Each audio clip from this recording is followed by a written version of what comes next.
প্রিয় শিক্ষার্থীবৃন্দ, আমাদের আজকের শেখার বিষয় হচ্ছে সমন্বিত ক্রয়। সমন্বিত ক্রয় আমরা কিভাবে র্যামের জন্য সমন্বিত ক্রয়টা নির্ণয় করব। এই সমন্বিত ক্রয়টা আমাদের মাঝে মাঝে প্রায় কতে আসে। আবার কোনো ক্ষেত্রে বলি যে স্পষ্ট উল্লেখ করে দেয় সমন্বিত ক্রয় অন্তর্ভুক্ত করে র্যামিল প্রস্তুত করা। তখন দুইটা নিয়ম, যদি উদ্দীপক দিয়ে দেয় তখন একরকম হয়, আর যখন আমাদের হচ্ছে প্রশ্ন উল্লেখ করে কিন্তু সমন্বিত করে দেওয়া থাকে না, তখন তাহলে কি করতে হয়, সমন্বিত করে আগে বাইরে করতে হয়, তারপরে র্যামিল প্রস্তুত করতে হয়। তাহলে আমরা আজকে শিখবো সমন্বিত কিভাবে সহজে বাইর করতে পারবেন, তারপর সমন্বিত ক্রয় কিভাবে কাজ করতে হয়, সমন্বিত ক্রয়ের এটা আমরা আজকে এক মিনিটের মধ্যে শিখে যাবো। তাহলে সমন্বিত ক্রয়ের একটা সূত্র আছে, সূত্র হচ্ছে প্রারম্ভিক মজুদ। প্রারম্ভিক মজুদ পণ্য, প্রারম্ভিক মজুদ পণ্য দেখলাম, প্রারম্ভিক মজুদ পণ্য একটা অ্যামাউন্ট হবে যোগ নিট ক্রয়, যোগ নিট ক্রয়। এই নিট ক্রয় নিয়ে আমরা একটা ভিডিও ছাড় দিছি, আমাদের ফেসবুকে আছে এবং আমাদের ইউটিউব চ্যানেলেও আছে। আপনারা যারা নিট ক্রয়টা করতে পারেন না, তো নিট ক্রয়ের সমস্যা আছে, তারা ভিডিওগুলো দেখবেন আশা করি।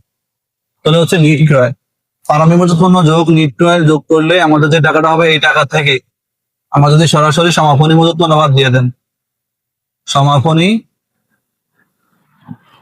মজুদ পণ্য যদি বাদ দিই, সেক্ষেত্রে আমাদের যে টাকাটা বাইরে হবে, এই টাকাটা আমাদের জন্য কি সমন্বিত ক্রয়। তাহলে সূত্র কি? সূত্র হচ্ছে প্রারম্ভিক মজুদ পণ্য যোগ নিট ক্রয় বিয়োগ সমাপনী মজুদ পণ্য, এটা হচ্ছে কি সমন্বিত ক্রয়। এখন দেখেন, আমার সমন্বিত নিয়ে কিছু কথা আছে, সমন্বিত ক্রয় নিয়ে কিছু কথা আছে। সমন্বিত ক্রয় যখন আমাদের র্যামিলের মধ্যে সরাসরি সমন্বিত ক্রয় দেওয়া থাকবে, এই কথা মনে রাখবেন।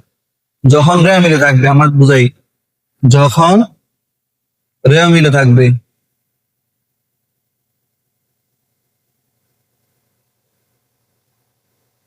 যখন কি বলছে, এই সমন্বিত ক্রয় যখন কি থাকবে, র্যামিলে থাকবে, তখন কি করতে হবে?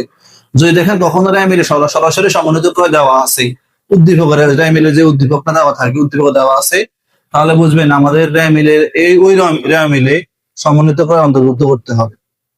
কি বলছে, র্যামিলে যদি উদ্দীপকে সমন্বিত ক্রয় সরাসরি দেওয়া থাকে, তাহলে আমাকে অবশ্যই এই সমন্বিত ক্রয় র্যামিলে অন্তর্ভুক্ত করতে হবে। এই ক্ষেত্রে আমাদের প্রারম্ভিক মজুদ পণ্য এবং নিট ক্রয়, প্রারম্ভিক মজুদ পণ্য এবং নিট ক্রয় র্যামিল থেকে বাদ যাবে। কেন? কারণ সমন্বিত ক্রয় আমরা অন্তর্ভুক্ত করতেছি। সমন্বিত ক্রয় র্যামিল অন্তর্ভুক্ত করতে হলে প্রারম্ভিক মজুদ পণ্য এবং নিট ক্রয় র্যামিল থেকে বাদ দিতে হবে।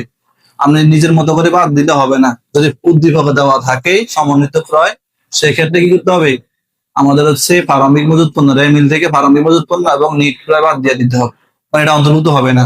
অন্তর্ভুক্ত হবে কি?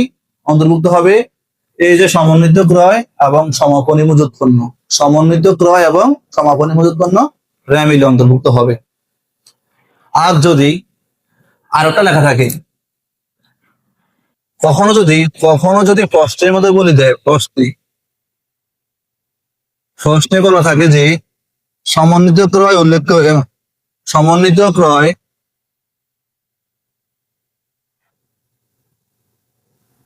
অন্তর্ভুক্ত করে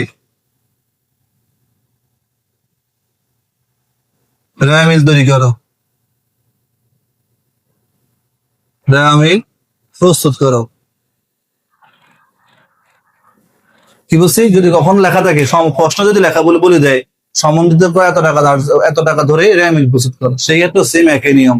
আর আমাদের উদ্দীপক বলে নাই, কিন্তু প্রশ্ন বলছে, প্রশ্ন আমাদেরকে যেভাবে বলে আমরা সেই কাজ করতে হয়। কি বলছি, প্রশ্ন আমাদেরকে যেভাবে বলে আমরা সেভাবে কাজ করতে হয়। প্রশ্ন যদি বলে সমন্বিত ক্রয় অন্তর্ভুক্ত করতে হবে, তাহলে আমাকে অবশ্যই সমন্বিত ক্রয় অন্তর্ভুক্ত করতে হবে। সেক্ষেত্রে ওই যে আগে যে চিন্তা করছি, প্রারম্ভিক মজুদ পণ্য এবং কি নিট ক্রয় র্যামিল থেকে বাদ এবং সমাপনী মজুদ পণ্য র্যামিল অন্তর্ভুক্ত হবে। এই ক্ষেত্রে আশা করি সমন্বিত ক্রয় নিয়ে কারো কোনো যদি ভুল ধারণা থাকে অথবা কেউ যদি না বুঝেন, আশা করি সবাই বুঝবেন।